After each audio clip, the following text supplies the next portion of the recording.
Have you ever heard a sound that broke your life in half? For me, it wasn't a gunshot or a car crash. It was the soft, almost musical chime of a text message at 2:17 a.m. in our silent Chicago brownstone. My wife Sarah was asleep next to me, or so I thought. Her phone, which was supposed to be charging on her nightstand, was clutched in her hand under the sheets, and its screen cast a ghostly blue glow on her face. Her expression in that light was one I'd never seen before, mixture of hunger and secrecy. I held my breath, pretending to be asleep, my heart hammering against my ribs like a trapped bird. I didn't know it then, but that was the beginning of the end.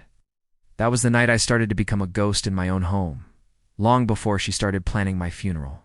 If you genuinely enjoy our stories, please subscribe to the channel. Tell us where you're from and what time it is right now.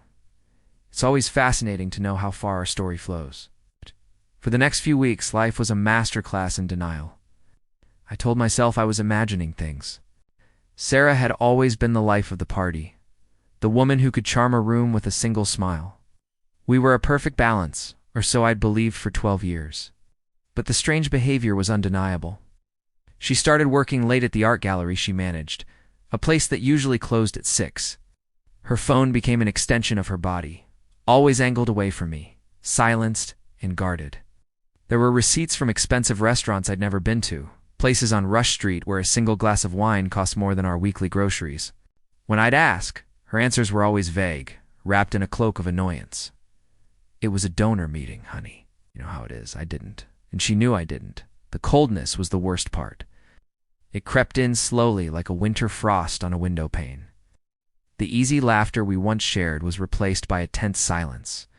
Her touch, which used to be my comfort, became transactional, a brief peck on the cheek before she'd roll over and turn her back to me. She started making comments that felt like tiny, sharp cuts.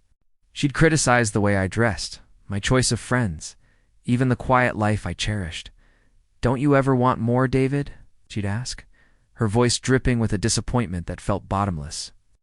It was manipulative, a way to make me feel small, to justify the distance she was creating. The villains, her, and whoever was on the other end of that phone, felt untouchable, living in a world I wasn't invited to.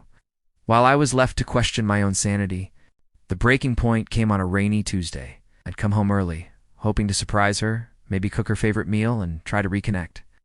I found her in the living room, on the phone, her back to the door.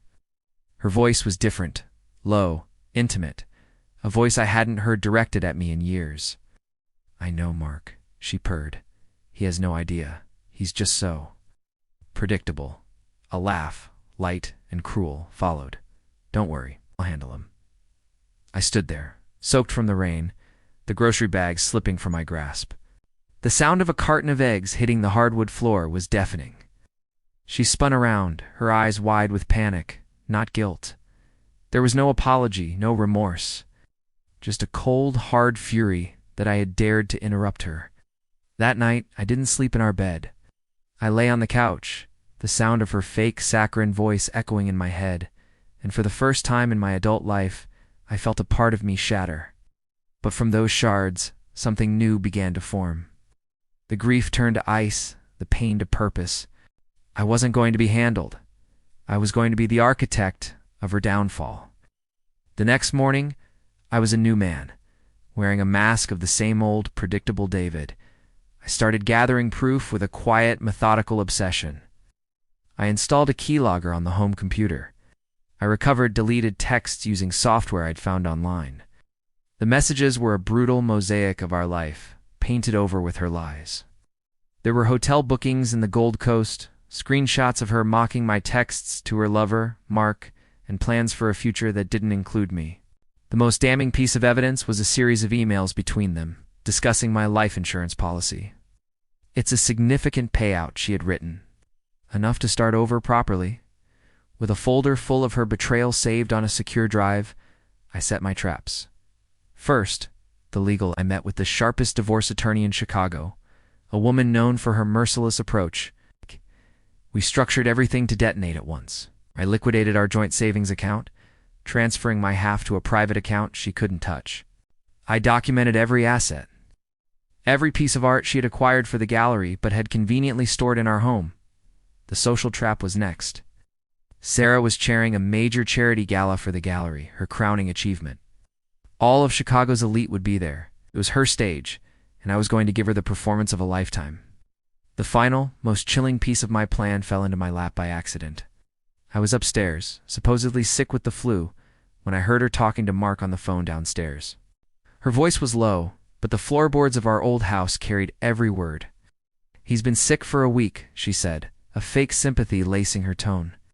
"The doctor said it's just a bad virus, but he looks so pale. It got me thinking." Pause.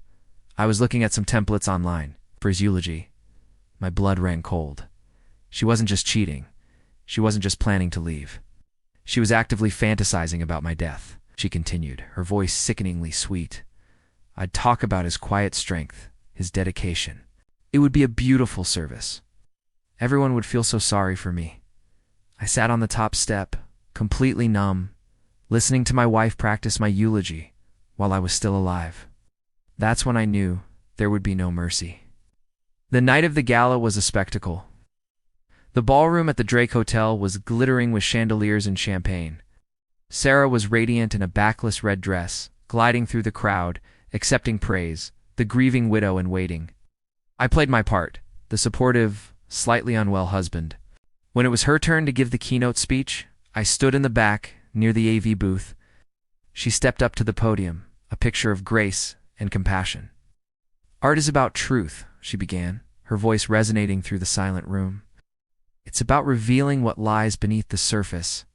"How appropriate," I muttered, giving the technician the signal. As she continued, the massive screen behind her, which was supposed to be showing images of artwork, flickered. Her face appeared, but it was a selfie from a hotel room, Mark's arm draped over her shoulder. The room gasped, then a text message, blown up for all to see.